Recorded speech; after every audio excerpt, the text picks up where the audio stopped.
This was Gaza in 2025. We watched destruction, violence, chaos, and genocide. Genocide. Within a world that constantly talks about law, justice, and democracy.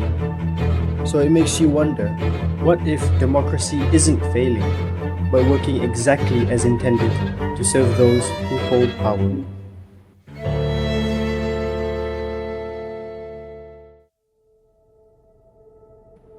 In the book titled The Ethnic Cleansing of Palestine, Ilan Pape argues that the 1948 war was not just a conflict that produced refugees.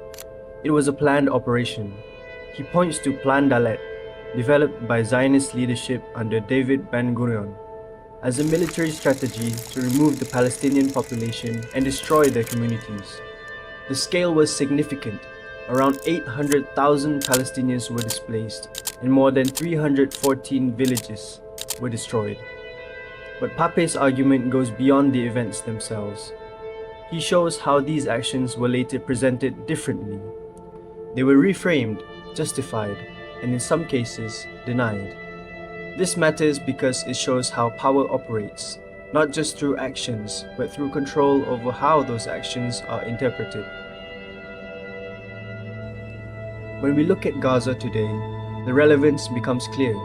The issue is not just what is happening, but how it is explained, justified, or ignored. So this raises a broader question.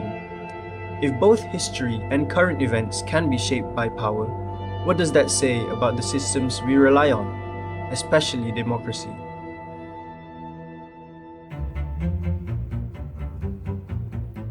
We are taught that the law is fair, neutral, protective, that it exists to keep society just. But if that's true, why does it fail when justice is needed most? Because the law does not exist outside of power. It is strict for the powerless and flexible for those in control. And when we look at situations like Palestine, this becomes even clearer. International laws exist, but injustice continues, openly and repeatedly. So the problem is not that the law is broken, it's that the law serves power before it serves justice. Take the United Nations Partition Resolution of 1947. It was framed as an international legal solution, yet it granted a settler community representing 1/3 of the population and owning less than 6% of the land, more than half of the entire country.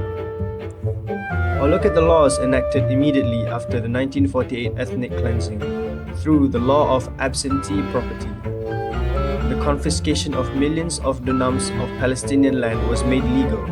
The law was specifically structured to place Palestinian property under state custodianship, ensuring it could never be returned to its original owners. So again, the issue is not the absence of law, it is how the law is used and who it ultimately serves.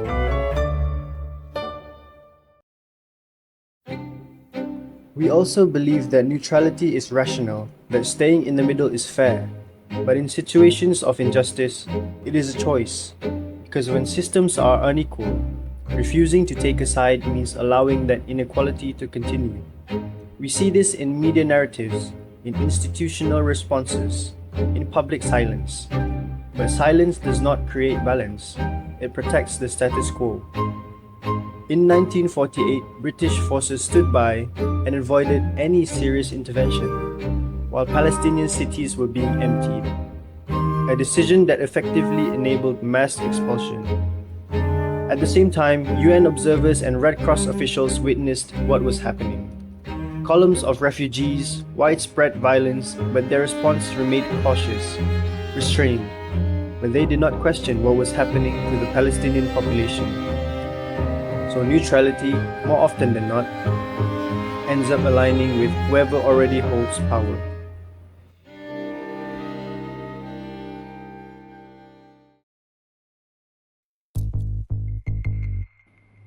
Democracy promises peace, stability, order, progress. But what does that peace actually look like? Because many systems maintain stability through control, through force, and through suppression. So what we call peace is often just the absence of visible resistance, not the presence of justice. And when we look at the historical processes described by Pape, this becomes more concrete. What is framed as security or state building can involve displacement, violence, and long-term inequality. Israeli leadership consistently justified its actions under the concept of bitakon, security. Over time, this became a blanket justification, used to explain a wide range of policies directed at the Palestinian population. Actions presented as defensive were often proactive, framed as retaliation. Under this logic, the military implemented Plan Dalet not as a defensive strategy, but as a structured plan.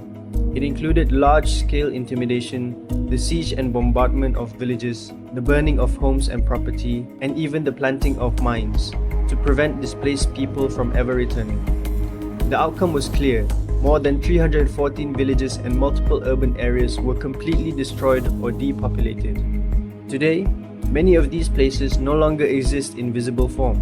They are covered by forests and parks, spaces represented as peaceful and recreational. But these landscapes were constructed over the remains of destroyed Palestinian communities. For example, the village of Lubia now lies beneath a pine forest, developed for tourism and leisure. As Pape notes, it functions to erase memory, to remove any visible trace of what existed before. So what is presented as stability often depends on what has been removed, what has been displaced, and what is no longer visible.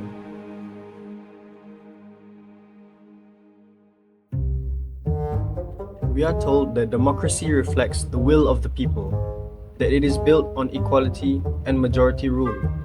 But this assumes something very specific, that the majority itself is natural.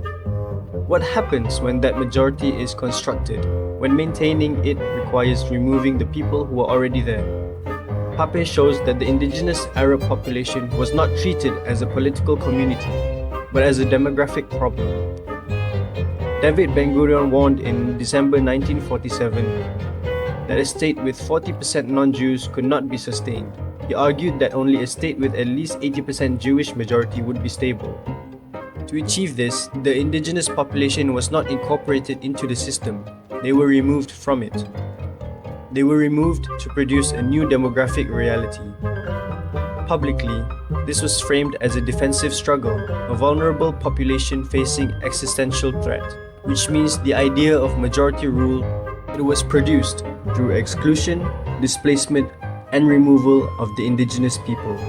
So the violence was not about survival, it was about control over the demographics. So what does all of this tell us? The ethnic cleansing of Palestine does more than challenge history. It changes how we understand power. Because when we look closely at law, neutrality, peace, and democracy, we see that they are not fixed. They are shaped by those in control. So democracy is not inherently just. It depends on who holds power and how that power is used, which means the issue is not the system itself, but our relationship to it. When we accept narratives without resistance, when we confuse stability with justice, we are no longer participating in democracy, we are sustaining it. And if we are not careful, we risk becoming machines in a cog, and this system of oppression might eventually come to us.